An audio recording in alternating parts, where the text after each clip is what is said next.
মারা আজকে উদ্বিগ্ন ছিলেন গত কয়েক মাস। সন্তানের পরীক্ষা গেছে, কেমন হবে আজকের দিনের ফলাফল সেটি নিয়ে হয়তো ফলাফল হাতে পাওয়ার পর তারা নিঃশ্বাসটি ফেলতে পারবেন। তাদের যে সেটি আনন্দেরই হবে, আমরা সেই প্রত্যাশাই রাখতে চাই।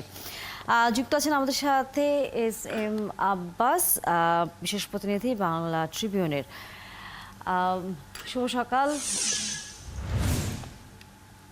শুভ সকাল। আপনার সাথে আসলে আমরাই বরাবর হচ্ছে এই পরীক্ষা এবং একই সাথে শিক্ষা মাধ্যম নিয়ে কথা বলে থাকি। আজকেও তার ব্যতিক্রম হবে না। প্রথমে মা দিবসের শুভেচ্ছা জানাচ্ছি আপনাকে, এবং একই সাথে আজকে এই যে বলা যায় সন্তানের একটি দীর্ঘ প্রথম বলা যায় যে পরীক্ষার বড় একটি পরীক্ষার পাবলিক পরীক্ষার ফলাফল আজকে প্রকাশিত হতে যাচ্ছে। পুরো প্রক্রিয়া, পুরো এই শিক্ষা ব্যবস্থার মধ্যে আপনার কাছে কি মনে হয়?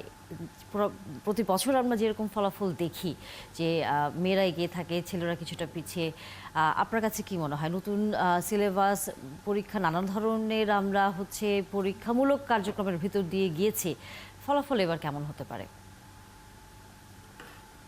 ধন্যবাদ আপনাকে।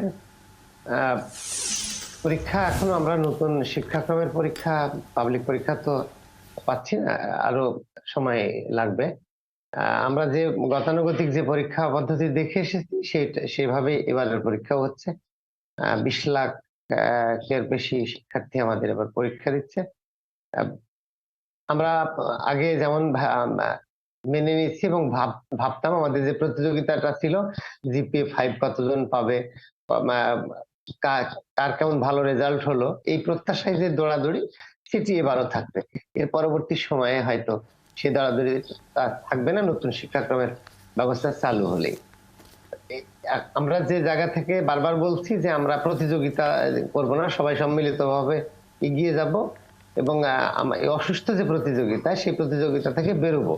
আমাদের প্রচেষ্টা কেবলের শুরু, সেইটা দেখতে হলে অনেকদিন সময় লাগবে। এর মধ্যে আমাদের অনেক হয়তো ক্ষতিও হতে পারে, তবে ভালো কিছু অপেক্ষা করছে এমনটি দাবি সরকারের মন্ত্রণালয়ের। এবং নতুন শিক্ষাক্রম দেখলে তেমনটা মনে হয় যে আমরা পরবর্তী প্রজন্মকে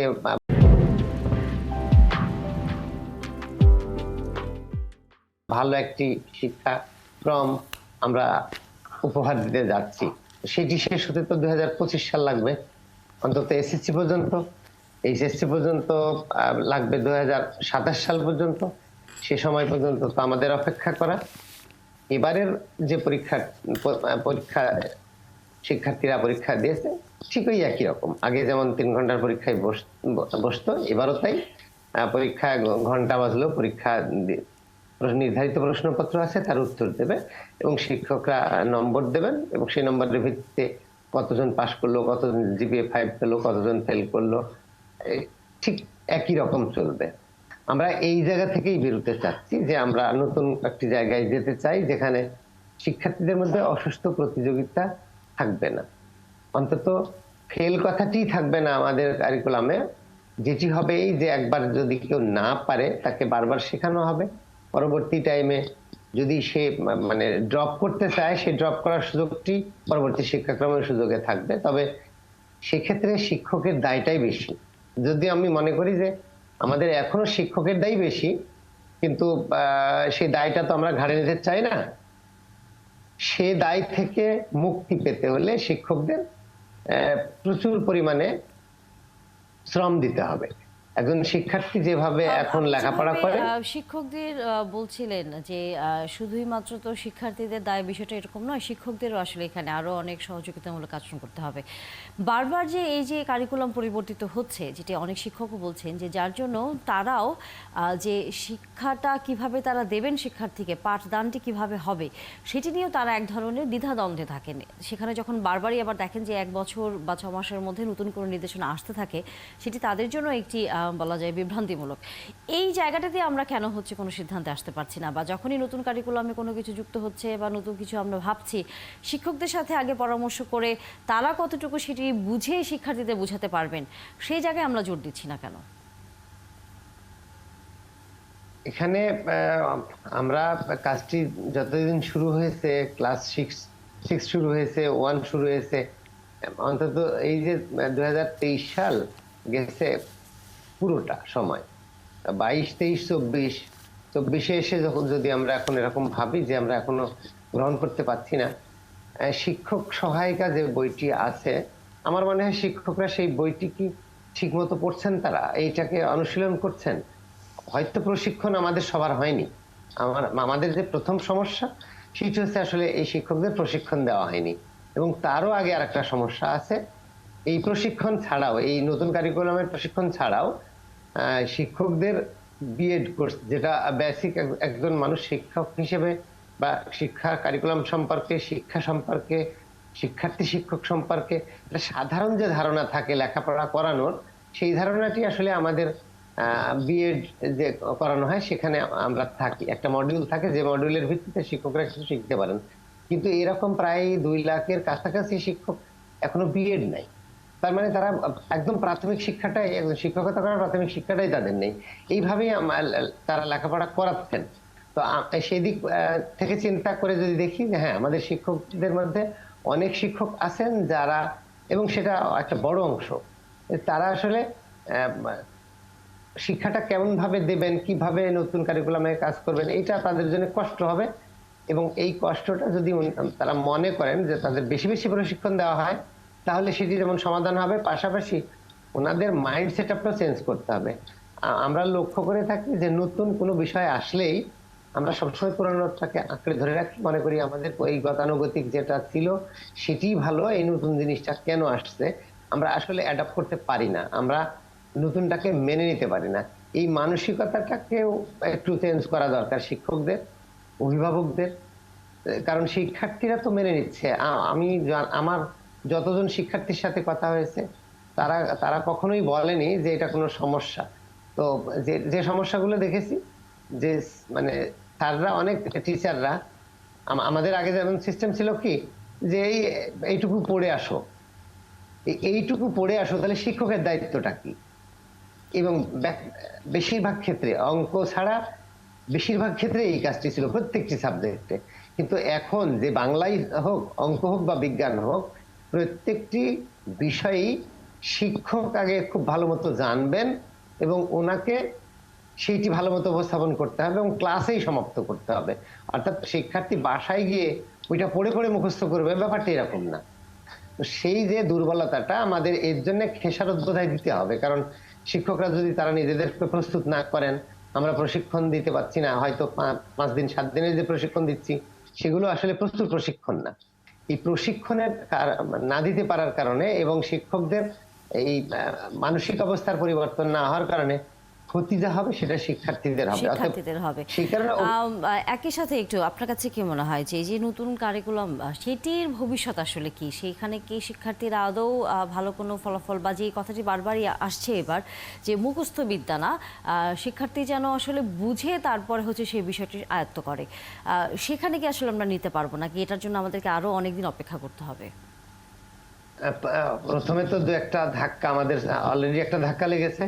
অর্থাৎ আমাদের হবে, এরকম হবে যেটা আমি মনে করি সেটি নাও হতে পারে।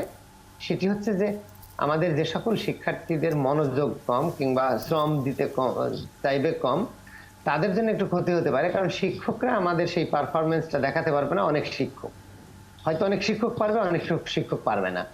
একইভাবে যাদের সচেতন অভিভাবক আছেন কিংবা শিক্ষার্থীরা যারা মনে করছেন যে আমাকে চেষ্টা করতেই হবে, অন্তত যে যে পাঠগুলো আছে, বই যেটা আছে, সেই বইটা যদি সে ভালো ভালো করে পড়ে এবং কোথাও বুঝতে না পারলে সে যদি কারোর কাছ থেকে বোঝায় নেওয়ার চেষ্টা করে, তাহলেও কিন্তু এটি সম্ভব। অনেকটা মডিউলের মতো এই ছাত্রদের যে বইটা অনেকটা মডিউলের মতো। তো সেক্ষেত্রে আমাদের সময় লাগবে। হয়তো আমাদের এখন যেমন ব্যাপক হারে ভালো ফলাফল করছে, সে সময় তো অসুস্থ প্রতিযোগিতা নাই, কে ফার্স্ট হবে কে সেকেন্ড হবে সেটা নাই। এটা দলীয় কাজ আছে, একসাথে করার মতো কাজ আছে, যে কারণে এখানে সেটি হয়তো নাই। কিন্তু আমাদের প্রচুর ছেলে মেয়েরা এখান থেকে ভালোভাবে বেরিয়ে যাবে এবং তারা ভালো কিছু করবে। কিন্তু একটি অংশ হয়তো এটা ধরতে পারবে না, এবং সেটা সেই কারণে ঝরে পড়ার যে সংখ্যা আমরা গত কয়েক বছর আগে কমিয়ে নিয়ে এসেছিলাম, সেটি কি বেড়ে যাবে কিনা এই আশঙ্কা করেন কি? ঝরে পড়বে না, তবে মানে ব্রেক অফ স্টাডির মতো হবে, যে হয়তো এই বছরে কিছু ছেলেমেয়েরা পাচ্ছে না, তার অভিভাবকরা মনে করবে যে আমার সন্তান এটাকে খুব ভালো আয়ত্ত করতে পারেনি, সে এই ক্লাসে আরো একটি বছর থাক, তাকে উত্তীর্ণ না করে ওই ক্লাসে রাখলো। এইটাকে আমরা ঝরে পড়া আসলে বলতে পারি না। আর ঝরে পড়ার যে ব্যাপারটি ঘটতেছে সেটা হচ্ছে, আপনি বর্তমানে আমি কিছুদিন আগেও গ্রামে গিয়েছি। আমি এই গ্রাম থেকে ফিরেই কেবল আসলাম আর কি, এই গতকালকে ফিরে এসেছি।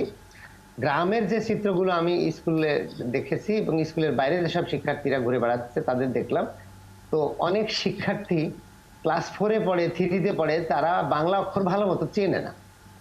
এইটি আমার কাছে নতুন করে অবাক লাগলো যে এটি কেন হচ্ছে।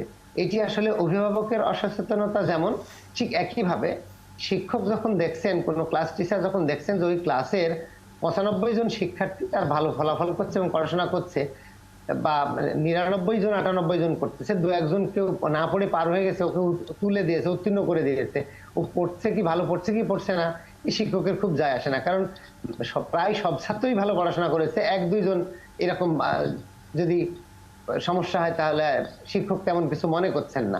হয়তো এখানে নৈতিকভাবে তিনি দায়ী, বা অভিভাবককে জানানো বা কোনো বিকল্প ব্যবস্থা করা, সেই ব্যবস্থাটা হয়তো তারা করছেন না, আবার অভিভাবকরা অসচেতন, তারা করতে পারছেন না।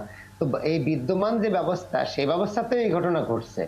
তো নতুন শিক্ষাক্রমে এরকম ঘটনা ঘটবে না সেটি বলা যায় না, সেটি কিন্তু বলা যাচ্ছে না। এই সেটি অসুস্থ প্রতিযোগিতা যেহেতু নাই, সেহেতু একজন শিক্ষার্থীকে সারা বছরে ন্যূনতম যেটি শেখানোর কথা সেটি শেখানো সম্ভব, অভিভাবকরা সচেতন হলে, শিক্ষকদের অবশ্যই। মধ্যে সামান্য আন্তরিকতা থাকলে।